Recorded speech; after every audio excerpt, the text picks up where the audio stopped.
Everyone is watching prices. Almost no one is watching supply. And that's exactly how this always starts. Right now, across the United States, something highly unusual is happening inside the silver market. Not on charts, not on CNBC, not in headlines, but behind the scenes. Inside mints, dealer networks, and institutional vaults. Silver isn't crashing, it's disappearing. And the most dangerous part is this. The public isn't supposed to notice yet. Because when silver shortages become obvious, it's already too late to react. Let me ask you something. If silver is so abundant, why are U.S. mints quietly restricting production? Why are major dealers posting temporary delays? And why are banks suddenly increasing off-exchange silver transfers instead of buying in the open market? This isn't coincidence, and it's not panic. It's preparation. What you are watching unfold right now is a classic supply shock. The same pattern that has preceded every major precious metals repricing event in modern history. But this time, the stakes are much higher, because silver is no longer just an investment metal. It's a strategic resource. Over the last year, silver demand has exploded in places most investors never look.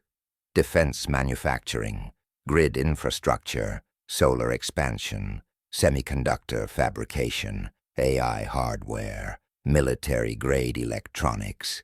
Every single one of these systems requires silver. Not substitutes, not promises, physical metal. And here's the problem no one on television is explaining. Silver supply is not flexible. Unlike fiat currency, you can't print silver. Unlike oil, you can't quickly ramp production. And unlike gold, most silver isn't mined as a primary metal. Over 70% of global silver production comes as a byproduct of copper, zinc, and lead mining, which means silver output is tied to completely different economic cycles. So when industrial demand spikes suddenly, supply doesn't respond. It snaps.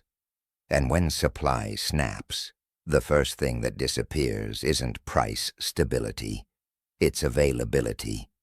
That's why mints don't announce shortages loudly. They restrict quietly, because public acknowledgement creates runs, and runs expose reality. Over the past several weeks, multiple U.S. retail and wholesale silver channels have reported delayed fulfillment, limited allocations, and increased minimum order sizes. That's not random. That's rationing. Banks don't do this when metals are plentiful. They do it when inventory math stops working. And here's where it gets uncomfortable.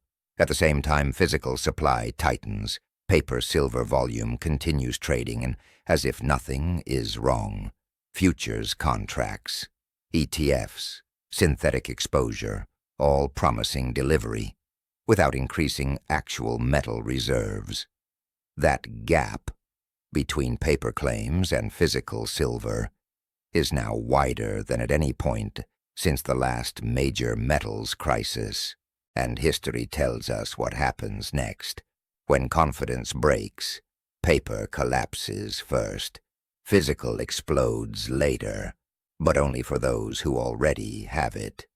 Now let's talk about banks. Because this is where the story gets misunderstood.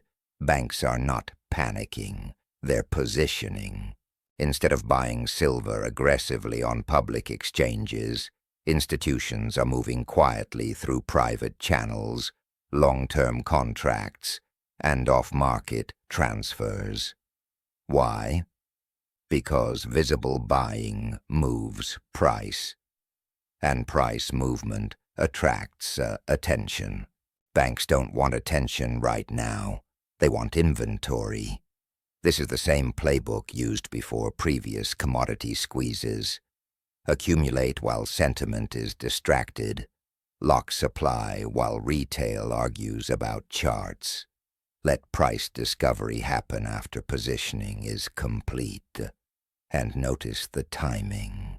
This is happening as global liquidity tightens, as debt issuance accelerates, as geopolitical risk rises, as trust in financial intermediaries erodes. Silver isn't being hoarded because it's shiny. It's being secured because it functions when systems fail. Silver conducts electricity when grids strain. Silver enables communications when networks overload. Silver is embedded in weapons, satellites, and surveillance systems. In a fragmented world, silver becomes strategic, and strategic assets don't stay cheap or available for long. The most dangerous misconception right now is that a lack of mainstream coverage means nothing is wrong. In reality, silence is the signal. When mints stop advertising, when dealers stop discounting, when banks stop talking, that's when the countdown starts. Because shortages don't announce themselves with sirens. They reveal themselves through friction, delays, limits, excuses, and by the time the public hears the word shortage, the metal is already gone.